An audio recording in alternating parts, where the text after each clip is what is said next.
Alright guys, let's do these plaques.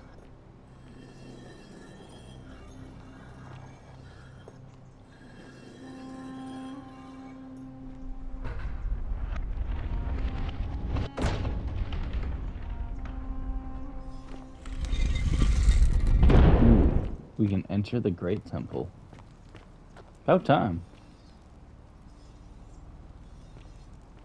Hey guys. Oh, I guess we're locked in here now.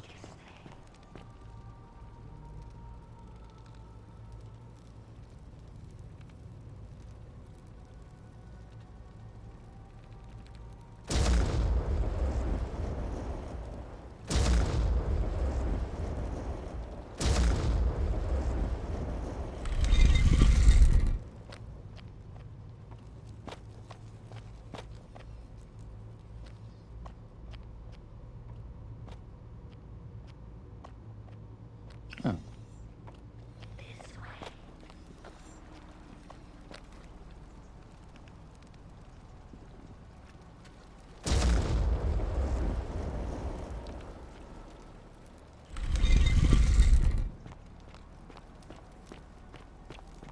Oh, I guess I should have looked at the... Now it's Osiris.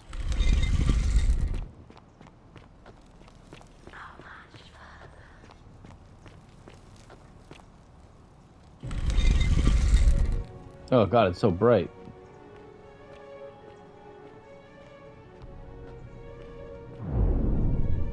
Whoa. Let's create a save state here.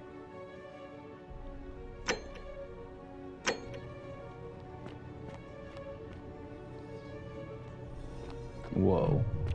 This is cool.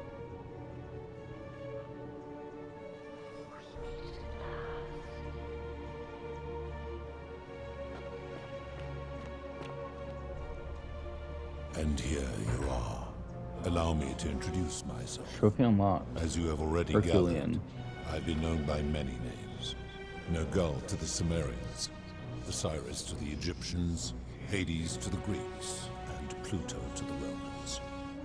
But the one constant through it all has been my title, God of the Underworld. And I've been watching you with curiosity, mortal, ever since your arrival.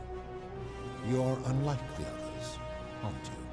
And what is more, you carry a weapon that was never intended for mortals to wield, and you do it so brazenly. But there will be time for your reckoning later. First, as a reward for undoing the desecration of my obelisk, I will allow you to satisfy your curiosity. Ask what you will. My story is many thousands of years long. You will need to be more specific. What do you wish to know? Why are you looking My sound like a kin and man? I all adopted this form long ago, so that we might better understand and communicate with your kind. In time, we grew fond of the sensory delights it affords. Desire, joy, ecstasy, even rage and sorrow, while an acquired taste can be addictive. It is a matter of perspective. God is a label I was given by you mortals, not one I gave myself. Oh, okay. Your ancestors revered me because to them, my knowledge and technology made me incomprehensibly powerful, just as you might seem so to an insect. But despite Thank you. all that, there are rules even I must obey. No. Long ago I swore to Persephone that I would remain in this form for as long as we remained among your kind. I must honor that. Oh, okay. This is my beloved. Like me, she has been known by many names. Ereshkigal to the Sumerians, Isis to the Egyptians, Persephone to the Greeks, and Proserpina to the Romans. Or perhaps you might know her as the goddess of springtime, the cycle of life and renewal.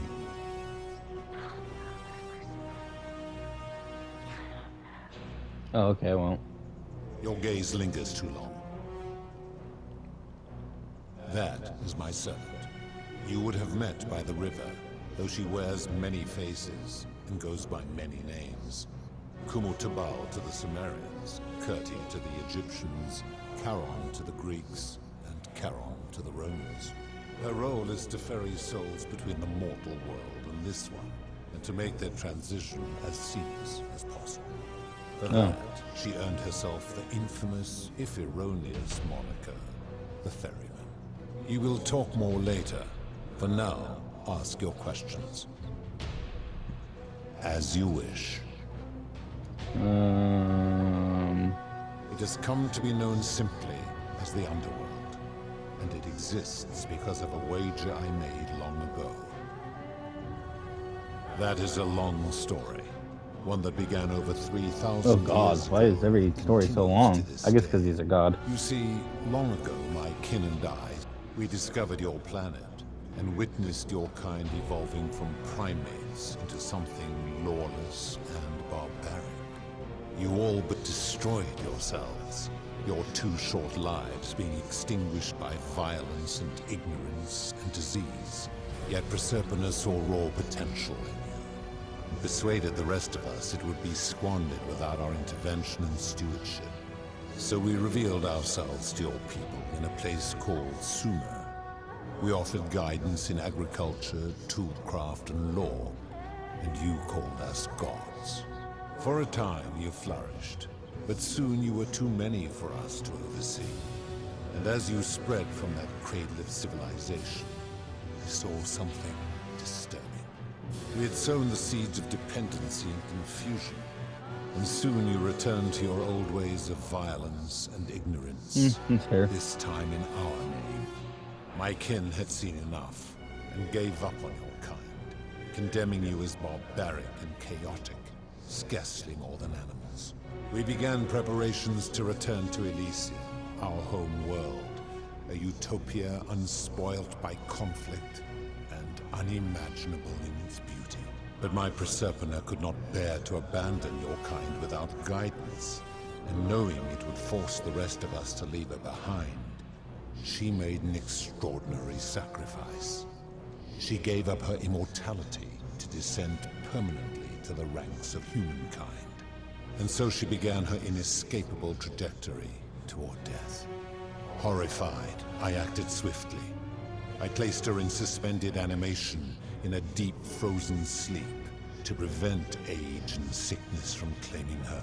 And then I pleaded with Proserpina's father, who the Romans called Jupiter, to bring her with us to Elysium. It was and is my hope, but he refused. I did everything I could. Humans were unworthy of ascension to Elysium. But seeing that I was aggrieved, he proposed a wager, the terms of which were as follows. If even one human city could prove itself capable of living without sin for a single year, then Proserpina and all of humanity would be permitted to join us in Elysium. My part would be to remain behind, the last of my kind, to watch over you without interfering, and to sit in silent judgment. And so my reward has been to languish here, enduring a 3,000-year winter, waiting for the day your kind proves itself worthy of her faith in you, so that I might take her with me to Elysium and unthaw my goddess of springtime. And here I am, after all.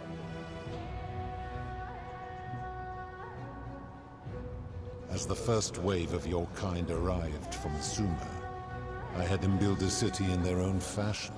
I had them build the entrance. I watched, of course, believing themselves to be the superior civilization. The Egyptians promptly built over what had been built before, and made all the same mistakes. After they built upon the underworlds of their people. To ensure the wager was fair, it was important that my subjects were chosen at random. To this end, I had my servant distribute 1,000 tokens fashioned from silver, a rare element at the time, across all of Sumer.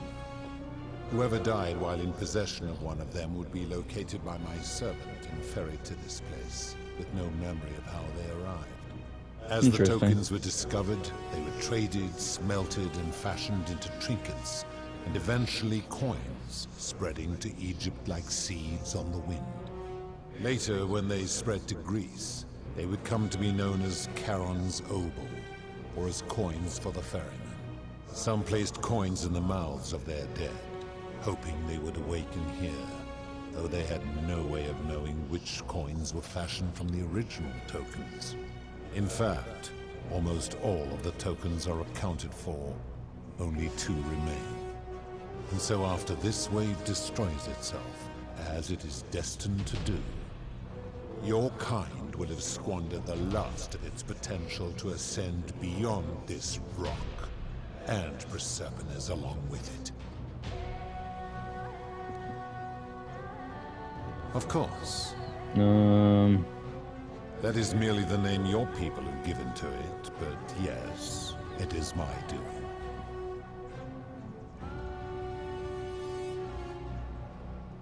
That is a story dating back to the very first wave. After the Sumerians finished building their city, the self-declared ruler threw a banquet to celebrate. Now this man was unmarried, and many women were vying to become his wife, a prestigious position of power and influence in a new world. Of all the women, 2 were particularly ambitious. Both were beautiful, and both arrived at the banquet wearing eye-catching dresses and painted faces, their hair woven in elaborate fashion. The first woman, recognizing that she would require an advantage to win the ruler's affection, draped herself in jewelry, ornate. Huh. Okay. Well, that's a really long story. I've always considered that the cornerstone of morality is the ability to determine right from wrong on one's own. No attempt to lay out rules like your Code of Hammurabi or your 12 Tables of the Roman Republic can ever cover all possible scenarios. This should come as no surprise to you, since the core principle has been expressed in many forms by many of your civilizations. The Egyptians made a rudimentary attempt with "do to the doer" to make him do. The Greeks refined it with "avoid doing what you would blame others for doing." The Roman Stoics added, "treat your inferior as you would wish your superior to treat you." Even the so-called cultists hiding among you often say, "Do unto others as you would have them do unto you." It is the simplest of concepts, and each one of you is born with the faculties required to apply it to any situation. Yet none of the peoples who expressed this rule were able to uphold it. Curious, is it not? I guess. Enough. You clearly know nothing.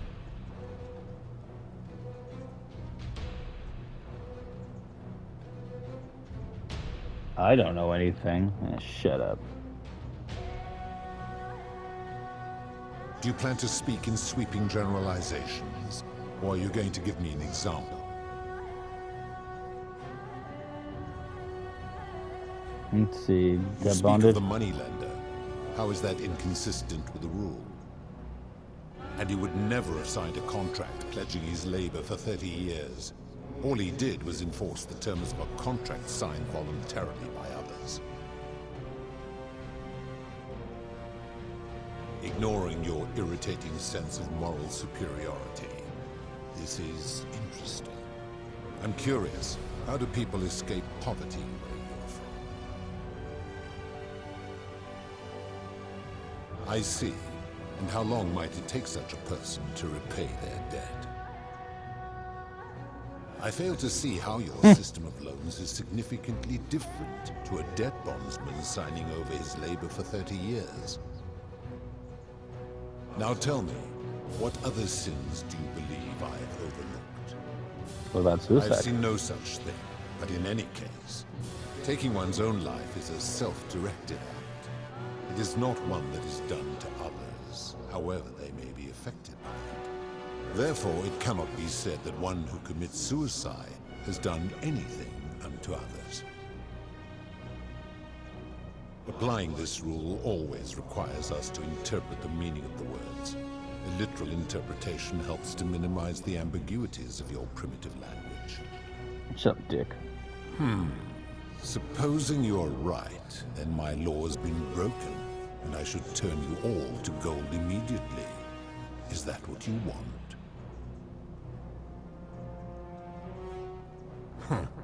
Now tell me, what other sins do you believe I have overlooked?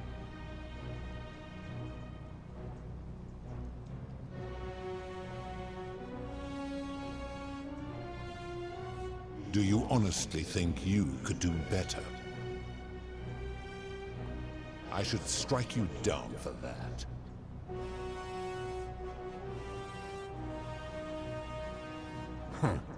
Now, did you have any other questions before your reckoning? Very well. Good. Then now it is time for your reckoning. Only, it seems, something is wrong. It has long been within my power to see into the hearts of mortals and weigh their deeds in life. But when I peer into you, I see only a blank slate, as if you did not exist until you appeared in this city. How is this possible? Carol, where did you find this one? I do not remember ferrying you. How did you come here?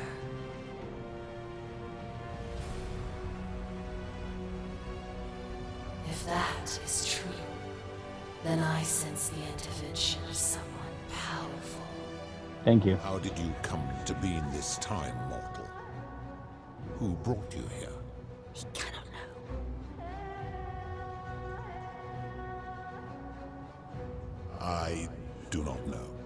My kin departed long ago, and Proserpine slumbered for 3,000 years. Tread lightly, mortal. Enough of this. It seems I will need to put your reckoning on hold for now. But answer this. Why have you come here? What is it you seek?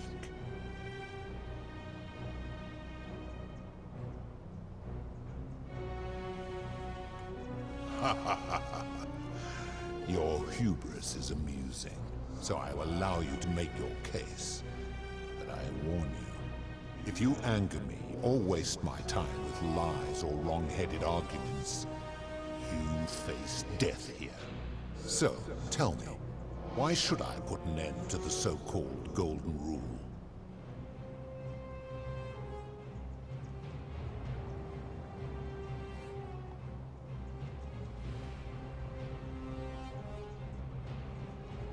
How so? And be specific. You have made a grave allegation, and I expect you to back it up.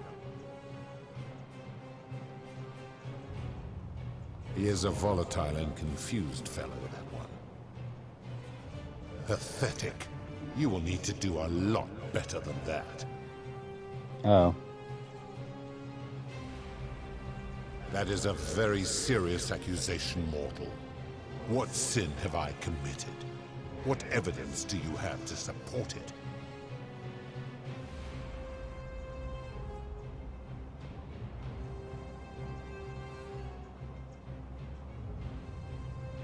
These people were all dead when my servant found them. I gave them a second chance. According, every one of them, they...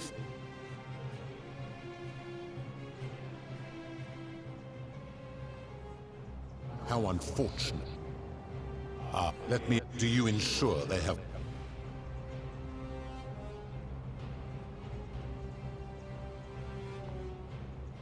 Of course not.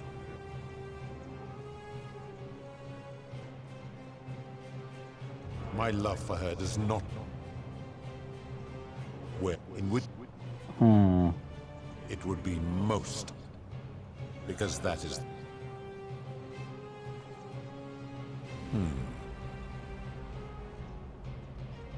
My kin have. Bah!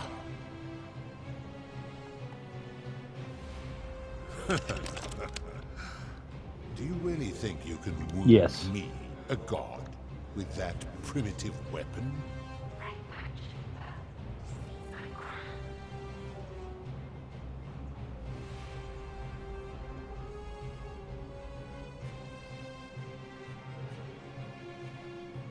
How dare you threaten her?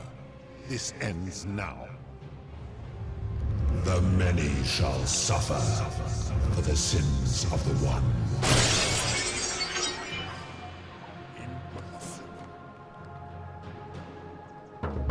I've got the crown. I've got the crown. Run.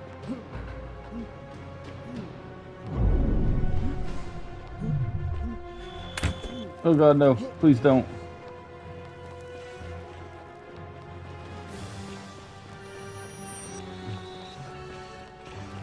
Run, run, run. Nobody shoot me, please. No, I said don't shoot me.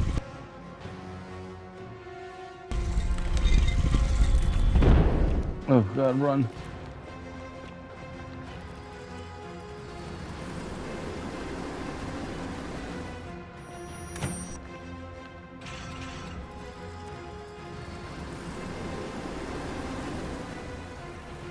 Alright, alright.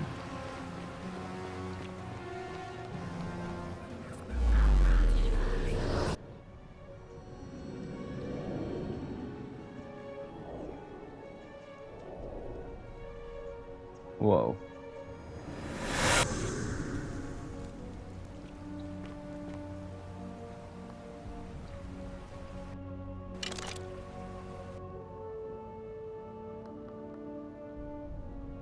Let's see. So do I have her crown still?